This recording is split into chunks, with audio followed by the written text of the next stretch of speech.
Welcome to അറിയാം commerce. ഇന്നത്തെ വീഡിയോയിൽ നമ്മൾ ചർച്ച ചെയ്യാൻ പോകുന്നത് ആധുനിക മാനേജ്മെൻറ്റിൻ്റെ പിതാവ് എന്നറിയപ്പെടുന്ന ഹെൻറി ഫയോളിൻ്റെ 14 മാനേജ്മെൻറ്റ് തത്വങ്ങളെ പറ്റിയാണ്.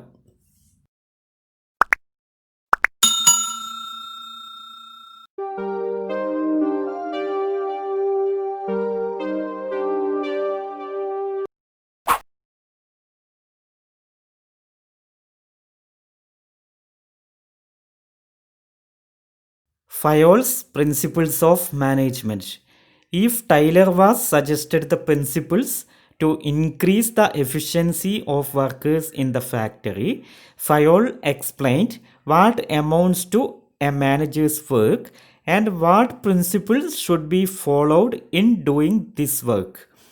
For his contributions to the field of management, he is called as the father of general management. ഫയോളിൻ്റെ മാനേജ്മെൻറ്റ് തത്വങ്ങൾ. ഒരു ഫാക്ടറിയിലെ തൊഴിലാളികളുടെ കാര്യക്ഷമത വർദ്ധിപ്പിക്കാനുള്ള തത്വങ്ങളാണ് ടൈലർ നിർദ്ദേശിച്ചതെങ്കിൽ മാനേജ്മെൻറ്റിൻ്റെ കാര്യക്ഷമത വർദ്ധിപ്പിക്കുന്നതിനുള്ള തത്വങ്ങളാണ് ഫയോൾ നിർദ്ദേശിച്ചത്. ഒരു മാനേജറുടെ ജോലി എന്താണെന്നും ആ ജോലി ചെയ്യാൻ അദ്ദേഹം ഏതൊക്കെ തത്വങ്ങൾ പാലിക്കണമെന്നും ഫയോൾ വിശദീകരിച്ചു. മാനേജ്മെൻറ്റ് വിജ്ഞാനശാഖയ്ക്ക് നൽകിയ സംഭാവനകൾ കണക്കിലെടുത്ത് അദ്ദേഹത്തെ ജനറൽ മാനേജ്മെൻറ്റിൻ്റെ പിതാവ് എന്ന് വിശേഷിപ്പിക്കുന്നു. Henry Fayol. Henry Fayol, 1841 to 1925, was a French management theorist. He graduated from the Mining Academy of Saint-Étienne in 1860 in mining engineering. The 19-year-old engineer started his career in a mining company. He acted as its managing director from 1888 to 1918. Based largely on his own experience, he published a book called General and Industrial Management in the year 1917. He listed and explained 14 principles of management in that book. Henry Fayol ഒരു management ചിന്തകനായിരുന്നു.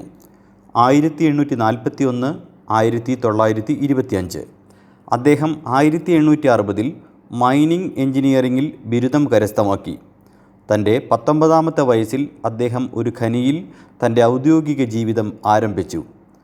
1888 മുതൽ 1918 വരെ ആ സ്ഥാപനത്തിൻ്റെ managing director പദവി അലങ്കരിച്ചു.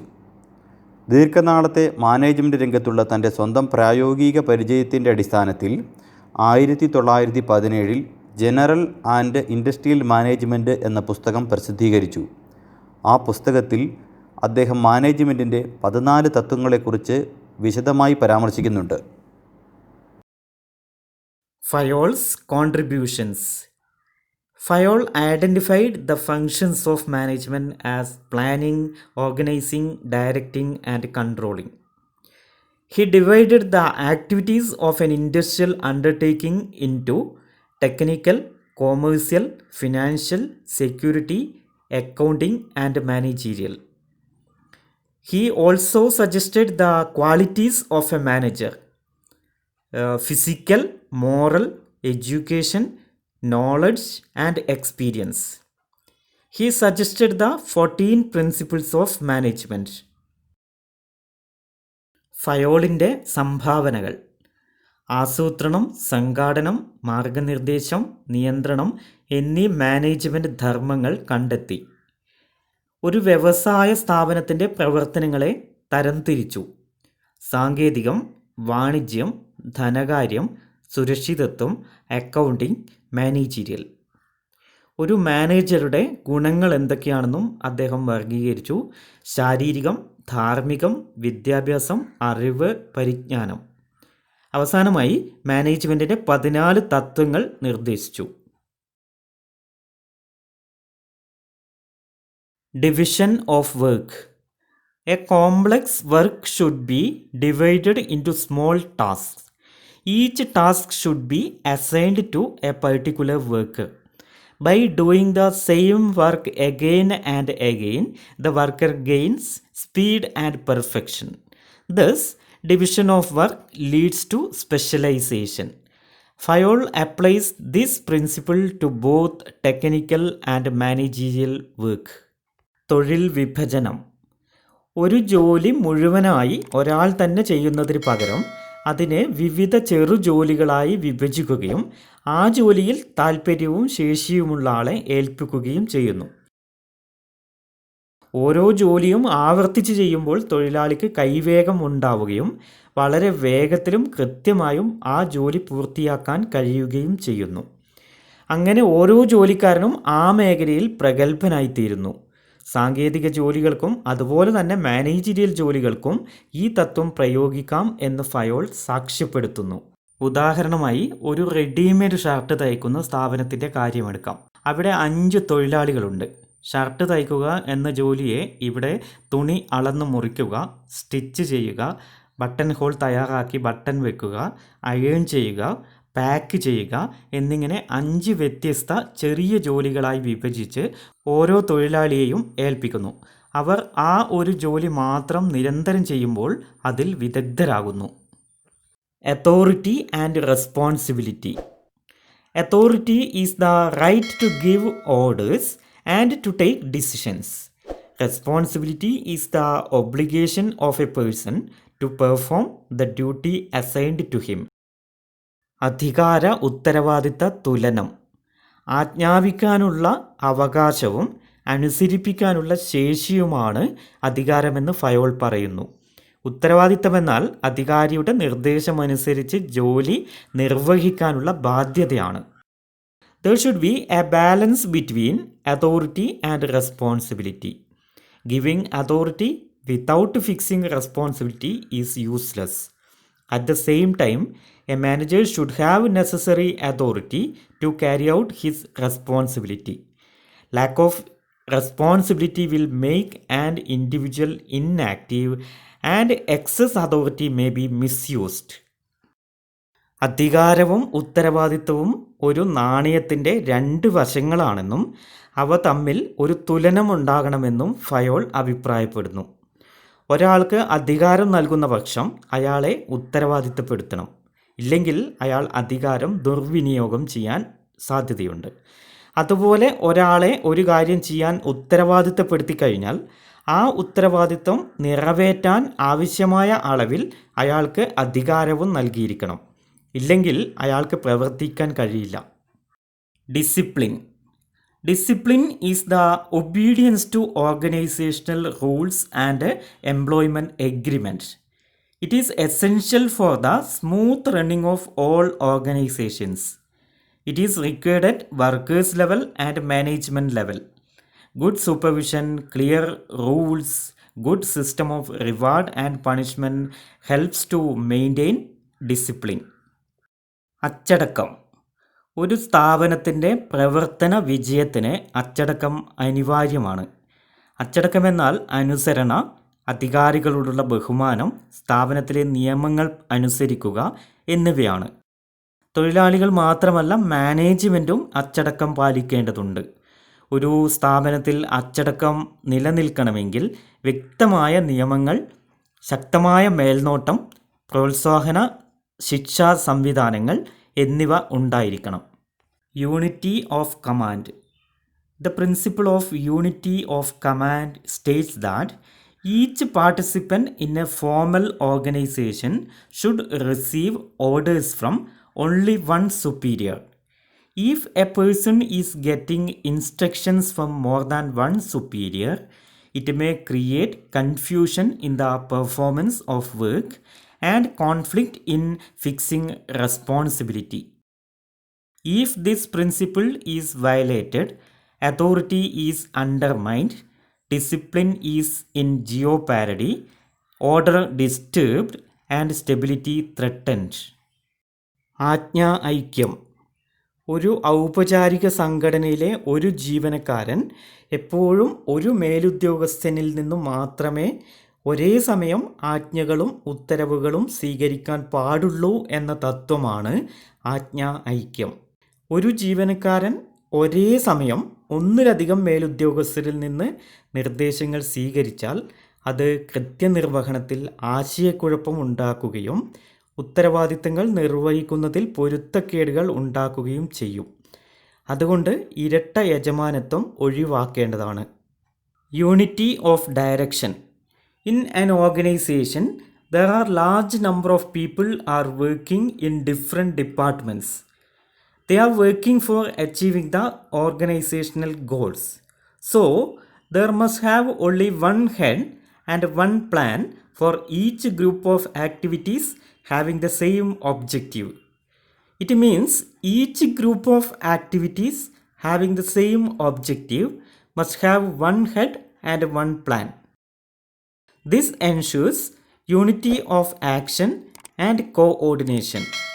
A group with different plans and more than one head cannot function successfully. മാർഗനിർദ്ദേശ ഐക്യം. ഒരു സ്ഥാപനത്തിൽ വിവിധ ഡിപ്പാർട്ട്മെൻറ്റുകളിലായി നിരവധി ആളുകൾ പ്രവർത്തിക്കുന്നുണ്ട്. ഇവരെല്ലാം സ്ഥാപനത്തിൻ്റെ പൊതു ലക്ഷ്യത്തിന് വേണ്ടിയാണ് പ്രവർത്തിക്കുന്നത്. അതുകൊണ്ട് ഒരു സ്ഥാപനത്തിലെ ഒരേ ലക്ഷ്യമുള്ള എല്ലാ പ്രവർത്തനങ്ങൾക്കും ഒരു തലവനും ഒരു പദ്ധതിയും മാത്രമേ പാടുള്ളൂ എന്ന് ഈ തത്വം നിർദ്ദേശിക്കുന്നു. അതായത് ഓരോ ഡിപ്പാർട്ട്മെൻറ്റിനും പ്രത്യേക തലവനും പ്രത്യേക പദ്ധതിയും ഉണ്ടായിരിക്കണമെന്നതാണ് ഈ തത്വം. ഒരുമയോടെയുള്ള പ്രവർത്തനത്തിനും ഏകോപനത്തിനും ഇത് ആവശ്യമാണ്. An example for unity of direction.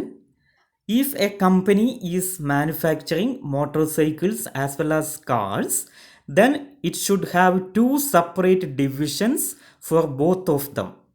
Each division should have its own in charge, plans and execution resources. On no account should the working of two divisions overlap. ഉദാഹരണത്തിന് ഒരു കമ്പനി മോട്ടോർ സൈക്കിളുകളും കാറുകളും നിർമ്മിക്കുന്നുണ്ടെങ്കിൽ അവ രണ്ടിനും രണ്ട് വ്യത്യസ്ത ഡിവിഷനുകൾ ഉണ്ടായിരിക്കണം. അവ ഓരോന്നിനും പ്രത്യേകം തലവന്മാരും ആസൂത്രണ പദ്ധതികളും ആവശ്യമാണ്. ഇവരുടെ പ്രവർത്തനങ്ങളിൽ പരസ്പരമുള്ള കടന്നുകയറ്റമോ ഇരട്ടിപ്പോ ഉണ്ടാവരുത്. Difference between unity of command and unity of direction. First one, meaning. One subordinate should receive orders from and should be responsible to only one superior. Each group of activities having same objective must have one head and one plan. ആജ്ഞാ ഐക്യവും മാർഗനിർദ്ദേശ ഐക്യവും തമ്മിലുള്ള വ്യത്യാസങ്ങൾ എന്തൊക്കെയാണ് എന്ന് നമുക്ക് നോക്കാം.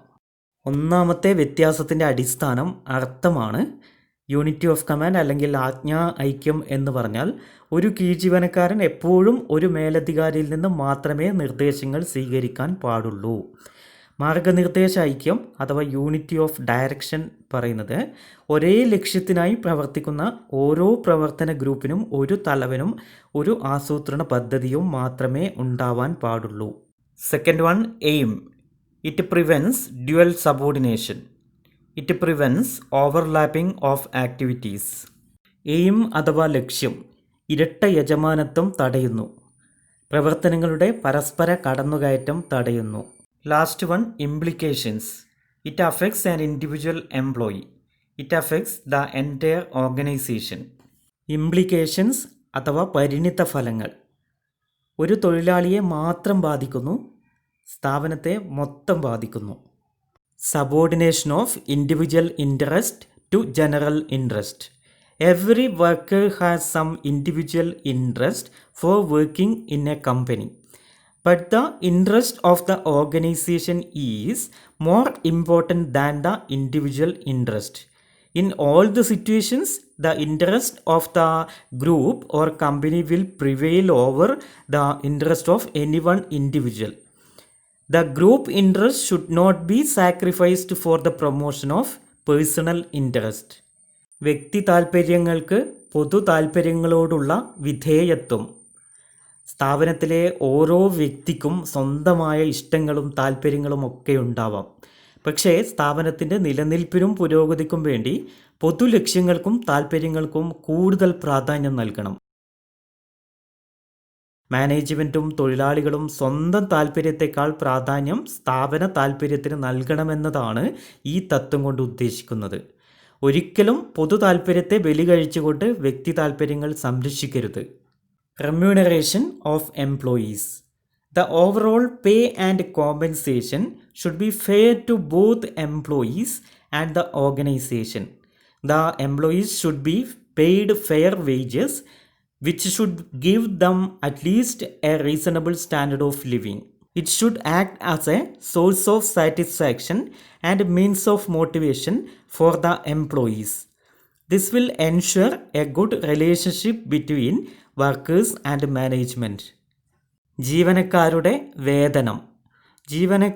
വേതനം ന്യായവും യുക്തവുമായിരിക്കണം. കൂലി സമ്പ്രദായം തൊഴിലാളികൾക്ക് പ്രോത്സാഹനവും ഏറെ സംതൃപ്തിയും നൽകുന്നതായിരിക്കണം. നൽകുന്ന വേതനം ജീവനക്കാർക്ക് ന്യായമായ ജീവിത നിലവാരം ഉറപ്പുവരുത്തുന്നതാവണം. അതോടൊപ്പം തന്നെ സ്ഥാപനത്തിൻ്റെ സാമ്പത്തിക സ്ഥിതിയും പരിഗണിക്കേണ്ടതുണ്ട്. ന്യായമായ വേതനം നൽകുന്നതിലൂടെ തൊഴിലാളികളുമായുള്ള ബന്ധം മെച്ചപ്പെടുത്താനും തൊഴിൽ കുഴപ്പങ്ങൾ ഒഴിവാക്കാനും സാധിക്കുന്നു. Centralisation and decentralisation. Centralisation means concentration of decision-making authority at the top management. Decentralization means sharing of authority to lower levels. കേന്ദ്രീകരണവും വികേന്ദ്രീകരണവും. തീരുമാനങ്ങൾ എടുക്കുന്നതിനുള്ള അധികാരം ഉന്നതതല മാനേജ്മെൻറ്റിൽ മാത്രം നിലനിർത്തുന്നതിനെ അധികാര കേന്ദ്രീകരണം എന്ന് പറയുന്നു. അധികാരങ്ങൾ മാനേജ്മെൻറ്റിൻ്റെ വിവിധ തലങ്ങളിലേക്ക് പങ്കുവെച്ച് നൽകുന്നതിനെ വികേന്ദ്രീകരണമെന്നും പറയുന്നു. An organization should try to obtain a balance between centralization and decentralization.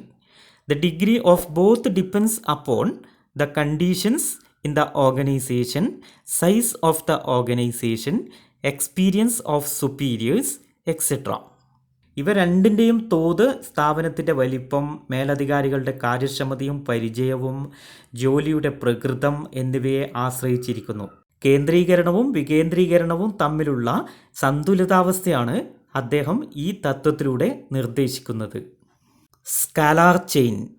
The formal lines of authority from highest to lowest ranks are known as scalar chain.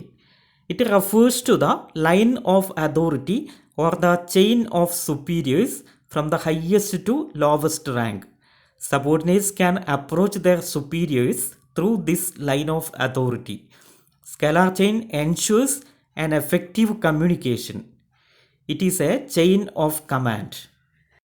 അധികാര ശ്രേണി.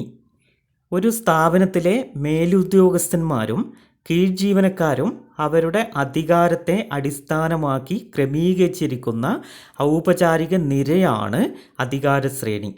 ഈ ശ്രേണിയെ സ്ഥാപനത്തിലെ ഔപചാരിക വാർത്താവിനിമയ നിരയായും ആജ്ഞകൾ നൽകുന്നതിനുള്ള നിരയായും കണക്കാക്കുന്നു. സ്ഥാപനത്തിൽ വളരെ കാര്യക്ഷമമായ ഒരു ആശയവിനിമയ സംവിധാനം സ്ഥാപിക്കാൻ ഇത് സഹായിക്കുന്നു. According to Fayol, this chain should not be violated in the normal course of formal communication.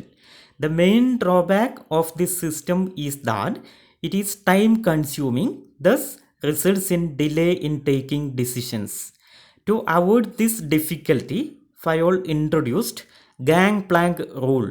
It allows direct communication between managers at the same levels in case of emergencies. കീഴ്ജീവനക്കാർക്ക് തങ്ങളുടെ മേലധികാരികളുമായി ഈ ശൃംഖലയിലൂടെ മാത്രമേ ആശയവിനിമയം നടത്താൻ സാധിക്കുകയുള്ളൂ. ഈ സംവിധാനത്തിൻ്റെ പ്രധാന പോരായ്മ ആശയവിനിമയം നടത്താൻ സമയമെടുക്കുന്നതുകൊണ്ട് തീരുമാനങ്ങളെടുക്കാൻ കാലതാമസമുണ്ടാകും എന്നതാണ്. ഈ ബുദ്ധിമുട്ട് ഒഴിവാക്കാൻ ഫയോൾ ഗാങ് പ്ലാങ്ക് നിയമം അവതരിപ്പിച്ചു. അടിയന്തര സാഹചര്യങ്ങളിൽ ഒരേ തലത്തിലുള്ള മാനേജർമാർക്ക് തമ്മിൽ നേരിട്ട് ആശയവിനിമയം നടത്താൻ ഇത് അനുവദിക്കുന്നു. സ്കാലാർ ചെയിൻ എന്താണെന്ന് ഒരു ചിത്രത്തിൻ്റെ സഹായത്തോടു കൂടി നമുക്ക് മനസ്സിലാക്കാം.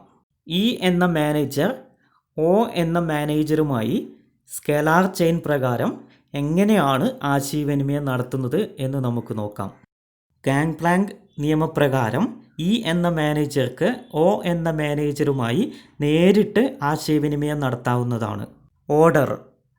The principle of order States that there is a place for everything or everyone in the organization and everything or everyone in his or his place. It is concerned with the arrangement of things and placement of people. Essentially, it means orderliness. ക്രമം. ഒരു സ്ഥാപനത്തിലെ എല്ലാ വസ്തുക്കൾക്കും വ്യക്തികൾക്കും ഒരു നിശ്ചിത സ്ഥലം ഉണ്ടായിരിക്കുകയും ആ വ്യക്തികളും വസ്തുക്കളും യഥാസ്ഥാനത്ത് ഉണ്ടെന്ന് ഉറപ്പുവരുത്തുകയുമാണ് ക്രമം എന്നതുകൊണ്ട് അർത്ഥമാക്കുന്നത്. ഒരു സ്ഥാപനത്തിൻ്റെ പ്രവർത്തനം ഫലപ്രദമായി നടക്കണമെങ്കിൽ ഇത്തരം വ്യവസ്ഥ അനിവാര്യമാണ്. Equity. According to Fayol, the superiors should be fair and impartial while dealing with their subordinates. There should be no discrimination against anyone on account of sex, religion, language, caste, belief, or nationality, etc. Equal opportunities are available for everyone in such companies to rise. This will help the management to secure willing cooperation and support from the employees. സമത്വം. മാനേജർമാർ എല്ലാ തൊഴിലാളികളോടും ന്യായമായും നിഷ്പക്ഷതയോടും കൂടി പെരുമാറണമെന്നാണ് ഈ തത്വം ആവശ്യപ്പെടുന്നത്. ഇതിലൂടെ ജീവനക്കാരുടെ കൂറും വിശ്വസ്തതയും ഉറപ്പിക്കാൻ കഴിയും. ജാതി, മത, ലിംഗ, ഭാഷ, രാജ്യ വ്യത്യാസമനുസരിച്ച് ജീവനക്കാരോട് വിവേചനത്തോടെ പെരുമാറാൻ പാടില്ല. സ്വജനപക്ഷപാതവും ചില ജീവനക്കാർക്ക് മാത്രം പരിഗണന നൽകൽ എന്നിവയും ഒഴിവാക്കേണ്ടതുണ്ട്. സ്ഥാപനത്തിൽ വളരാനുള്ള അവസരം എല്ലാവർക്കും ഒരുപോലെ നൽകേണ്ടതാണ്. Stability of personal. Fayol suggested that managers and workers should not be shifted from their positions frequently. Proper time should be given to a worker to adjust himself to the new environment. A person cannot render his useful services if he is moved frequently from one job to another. They should be given reasonable time to show results. ജീവനക്കാരുടെ സ്ഥിരത. ജീവനക്കാരെയും മാനേജർമാരെയും ഇടയ്ക്കിടെ അവരുടെ ജോലിയിൽ നിന്നും മാറ്റി പ്രതിഷ്ഠിക്കുന്നത് അവരുടെ കാര്യക്ഷമത കുറയ്ക്കാൻ ഇടയാക്കും. പുതിയ ജോലിയുമായും പുതിയ ജോലി സാഹചര്യവുമായും പൊരുത്തപ്പെടാനുള്ള സമയം അവർക്ക് നൽകിയിരിക്കണം. അല്ലാത്ത പക്ഷം ഒരിക്കലും ആ തൊഴിലാളിക്ക് തൻ്റെ വിലപ്പെട്ട സേവനം സ്ഥാപനത്തിന് നൽകാൻ കഴിയില്ല. Initiative. According to Fayol, workers should be encouraged to develop and carry out their plans for improvements. Initiative means taking the first step with self-motivation. It is one of the traits of an intelligent person. Initiative should be encouraged. മുൻകൈയെടുക്കൽ. ജീവനക്കാർക്ക് ക്രിയാത്മകമായി ചിന്തിക്കുന്നതിനും മുൻകൈയെടുത്ത് കാര്യങ്ങൾ നിർവഹിക്കുന്നതിനുമുള്ള അവസരങ്ങൾ നൽകണമെന്നാണ് ഈ തത്വം നിർദ്ദേശിക്കുന്നത്. സ്വയം പ്രേരിതനായി കാര്യങ്ങൾ തുടങ്ങി വയ്ക്കുന്നതിനുള്ള താല്പര്യമാണ് മുൻകൈയെടുക്കൽ. അതൊരു ബുദ്ധിമാനായ വ്യക്തിക്കുണ്ടാകുന്ന പ്രത്യേക ഗുണമാണ്. മുൻകൈയെടുക്കാനുള്ള കഴിവ് എപ്പോഴും പ്രോത്സാഹിപ്പിക്കപ്പെടേണ്ടതാണ്. Esprit de corps. The organization can achieve the goal only when all the employees are working with cooperation as a team. The principle of esprit de corps implies that there should be cooperation and team spirit among the members of an organization. According to Fayol, management should promote a team spirit of unity, harmony and self-belongingness among employees. ഐക്യമത്യം മഹാബലം. ഒരു സ്ഥാപനത്തിലെ എല്ലാ ജീവനക്കാരും വളരെ ഐക്യത്തോടെ ഒറ്റക്കെട്ടായി പ്രവർത്തിച്ചാൽ മാത്രമേ സ്ഥാപനത്തിൻ്റെ ലക്ഷ്യം കൈവരിക്കാനാവുകയുള്ളൂ. സ്ഥാപനത്തിലെ എല്ലാ അംഗങ്ങളും ഒരു ടീം എന്ന നിലയിൽ പ്രവർത്തിക്കണം. ശക്തമായ സംഘടിത യത്നമില്ലെങ്കിൽ സ്ഥാപന ലക്ഷ്യം നേടിയെടുക്കുക എന്നത് വളരെ പ്രയാസകരമായിരിക്കും. മാനേജ്മെൻറ്റ് തൊഴിലാളികൾക്കിടയിൽ ഐക്യം, സമത്വം, പരസ്പരാശ്രയത്വം എന്നിവയൊക്കെ ഉണ്ടാക്കണം. Difference between Henri Fayol and FW Taylor. First difference perspective. Henri Fayol top level management, FW Taylor shop floor level of a factory. Henri ഫയോളും FW ടൈലറും തമ്മിലുള്ള വ്യത്യാസങ്ങൾ. ഒന്നാമത്തത് കാഴ്ചപ്പാട് ഫയോൾ ഉന്നതതല മാനേജ്മെൻറ്റ്, ടൈലർ ഫാക്ടറിയിലെ ഏറ്റവും താഴ്ന്ന തലം. Second, unity of command. Henri Fayol staunch proponent, FW Taylor did not feel that it is important. രണ്ടാമത്തേത് ആജ്ഞാ ഐക്യം. ഫയോൾ ശക്തമായ വക്താവ്, ടൈലർ വലിയ പ്രാധാന്യമില്ല.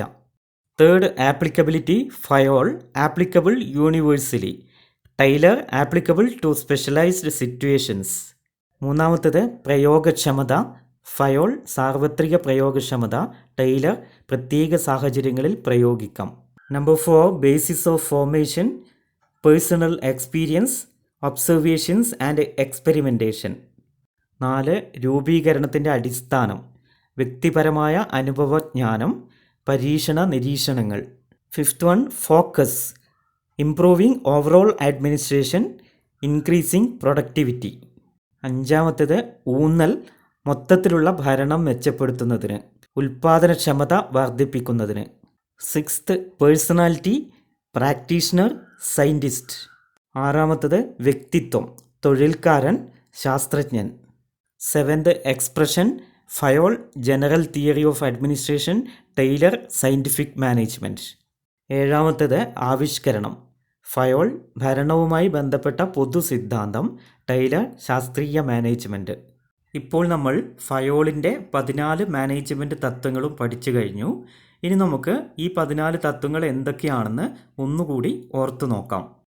Division of work, authority and responsibility, discipline, unity of command, unity of direction, subordination of individual interest to general interest, remuneration of employees, centralization and decentralization, scalar chain, order, equity, stability of personnel, initiative, esprit de corps.